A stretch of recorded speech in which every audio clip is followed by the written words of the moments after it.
Good morning guys. Meron tayo ditong mga pipino na pwede na naman natin ma-harvest. Isa yan sa mga pipino na maganda ang kanyang tubo. Good morning. Ayan, at nakapag-harvest tayo dito ng isang pipino. Yan oh, ang ganda.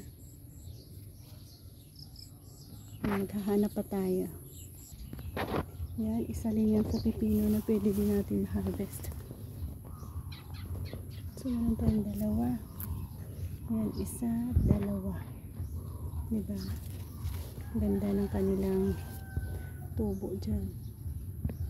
So, dalawang pipino. Na napaka good. Ayan. Ayan. Isa at dalawa. Diba ang gaganda, no? Ang lalaki, in a good size ito.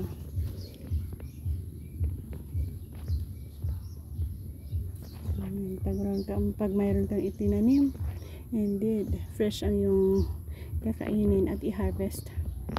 So, shout out sa mga vegetables lovers, kagaya ko na nagtatanim at freshly na kumakain ng kanilang mga gulay.